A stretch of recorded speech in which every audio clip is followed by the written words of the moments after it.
Hello friends, स्वागत है आप सभी का आपके अपने यूट्यूब चैनल ज्ञानपीठ प्लेटफॉर्म में। जैसे कि आज हम लोग इस वीडियो में क्लास 10th मैथ्स का मोस्ट इम्पोर्टेंट क्वेश्चन को डिस्कस करने वाले हैं, जो कि बोर्ड के व्यू से बहुत ही ज़्यादा इम्पोर्टेंट है। और मैं जो क्वेश्चन आप लोगों को कराऊंगी वो सारे बोर्ड में आए हुए क्वेश्चन है और चांस है कि इस बार भी बोर्ड एग्जाम में आ सकता है। तो प्लीज़ इस वीडियो के लास्ट तक जरूर बने रहिएगा, ताकि आपको सारे क्वेश्चन का कंसेप्ट और कैसे सारे क्वेश्चन को सॉल्व करेंगे अच्छे से समझ में आ जाए। तो चलिए फिर हम लोग अपने वीडियो को स्टार्ट करते हैं। पहले हमारा क्वेश्चन है, यानी हमारा फर्स्ट क्वेश्चन है, the LCM and HCF of 12, 21 एंड 15 रेस्पेक्टिवली आर। ये क्वेश्चन सीबीएसई 2020 में पूछा गया क्वेश्चन है और बहुत ही आसान है और सिंपली पूछ रहा है कि इन नंबर्स का एलसीएम और एचसीएफ क्या होगा। और इसका ऑप्शन ए है 3 and 140, B 3 and 420, C 12 and 420 and option number D है 420 and 3। तो चलिए फिर हम लोग इसको सॉल्व करते हैं और सॉल्व करके देखेंगे कि इसका आंसर क्या आएगा। पहले तो मैंने यहाँ पे नंबर लिया है 12, 21 और 15। 12, 21 और 15, 12, 21 और 15। मैं इसका बारी बारी से फैक्टर लिख लूंगी ताकि मुझे एलसीएम और एचसीएफ फाइंड करने में बहुत ही आसान लगे और जल्दी से फाइंड हो जाए। तो 2 × 2 4, 4 3 12, 3 × 7 और 5 और 3 × 5। तो यहाँ पे 2² × 3, 3 × 7 और 3 × 5। अब हम लोग इसका एलसीएम निकालेंगे तो हम लोग को पता है कि मतलब जो कॉमन होता है उसको एक बार, और जो कॉमन नहीं होता है उसको ऐसे ही लिख लेते हैं। तो 3 × 2 × 2 × 7 × 5।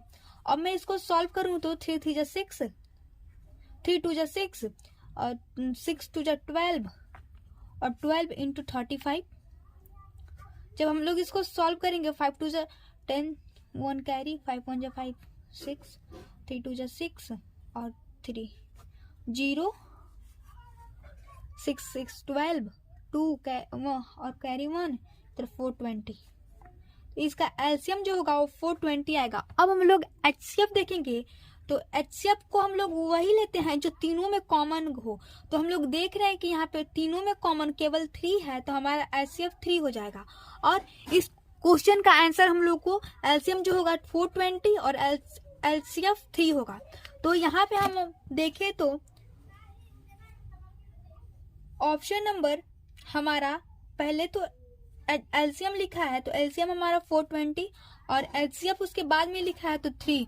तो यहाँ पे ऑप्शन नंबर डी हमारा करेक्ट होगा। देखिए यहीं पे आके बहुत सारे बच्चे कंफ्यूज हो जाएंगे, क्योंकि आप देख रहे हैं कि 3 420 इसमें भी है और 420 और 3 इसमें भी है। तो हम लोग जब ऐसा ऑप्शन दे तो पहले देखेंगे पूछा क्या है, उसके अकॉर्डिंग हम लोग आंसर देंगे। अब हमारा नेक्स्ट क्वेश्चन है question number 2, the decimal representation of 11/2 3 × 5 will terminate after how many decimal places. Option A है 1, B 2, C 3 and option number D है नॉन टर्मिनेटेड। और ये क्वेश्चन सीबीएसई 2019 में पूछा गया क्वेश्चन है और बहुत ईजी है। हम लोग से सिंपली पूछ रहा है कि जो ये नंबर दिया है वो कितने मतलब डेसिमल की बात टर्मिनेट करेगा। तो हम लोग इसको सॉल्व करेंगे। तो पहले तो हम लोग अपना नंबर लिख लेंगे 11/2 × 3 × 5। अब हम लोग इसको टर्मिनेट कराने के लिए सिंपली मैं क्या करूंगी 11/2 × 3 और यहाँ पे देखिए 5 की पावर बस 1 है और 2 के पावर 3 है। तो मैं यहाँ पे 5 × 5 के पावर 2 को और ऊपर भी 5 को मल्टीप्लाई और डिवाइड करूंगी। देखिए यहाँ पे कोई अंतर नहीं पड़ा, क्योंकि मैं जिस नंबर को ऊपर लिखी हूँ उस नंबर को नीचे भी लिखी हूँ, इसलिए कोई अंतर नहीं पड़ा। अब यहाँ पे देखिए 11 × 25/2 × 5 3। अब हमारा यहाँ पे 10 आ गया। सॉरी, मैं एक बार और लिखती हूँ 10 × 3। हम लोग को पता है कि अब सिंपली हम लोग पता कर लेंगे कि ये जो नंबर हो 3 डेसिमल प्लेसेस के बाद टर्मिनेट करेगा, क्योंकि 5 देखिए बहुत सिंपल से मैं सॉल्व की हूँ। यहाँ पे 2 के पावर 3 और 5 को भी इसके पावर मतलब 2 का जो पावर है उसको सेम करने के लिए 5 का पावर को मैंने 2 से मतलब 5 टू द पावर 2 से मैं मल्टीप्लाई और डिवाइड करा दी हूँ, ताकि मेरा दोनों का पावर जो डेनोमिनेटर में है उनका पावर इक्वल हो जाए और हम लोग को सिंपली आंसर मिल जाए। तो ये जो डेसिमल एक्सपेंशन है वो 3 नंबर के बाद टर्मिनेट करेगा।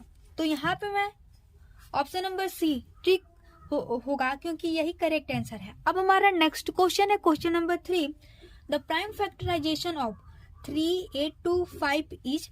ये क्वेश्चन सीबीएसई 2013 में पूछा गया क्वेश्चन है और option A 3 into 5 to the power 2 into 21, B 3 square into 5 square into 35 and option C है 3 स्क्वायर इंटू 5 स्क्वायर इंटू 17 और ऑप्शन नंबर डी है 3 स्क्वायर इंटू 17 इंटू 19। अब मैं इसको सॉल्व करने जा रही हूँ।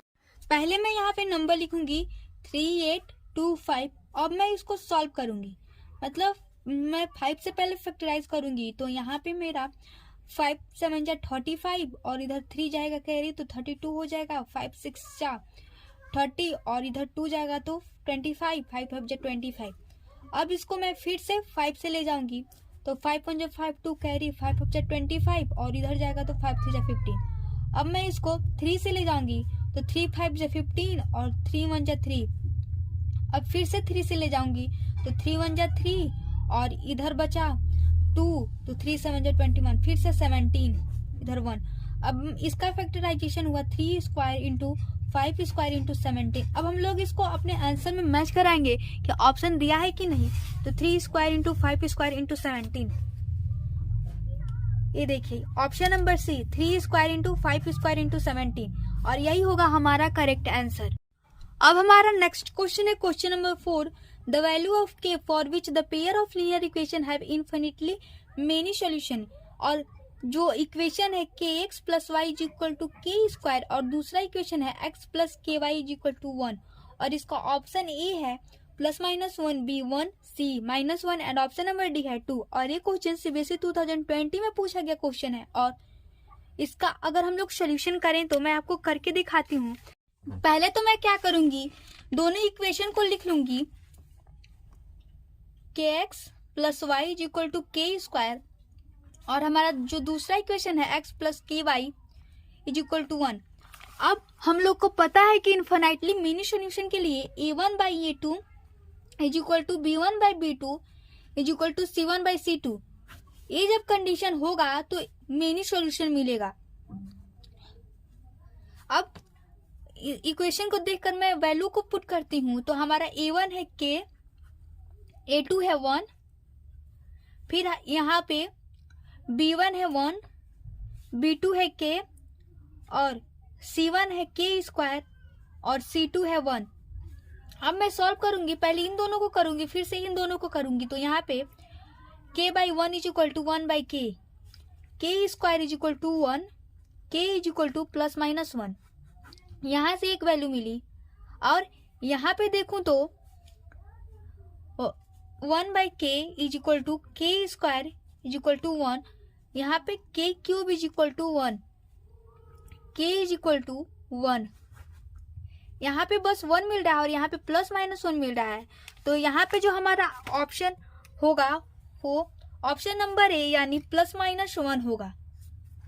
अब हमारा नेक्स्ट क्वेश्चन है question number 5, the number of zeros of a polynomial px whose graph is given in a figure.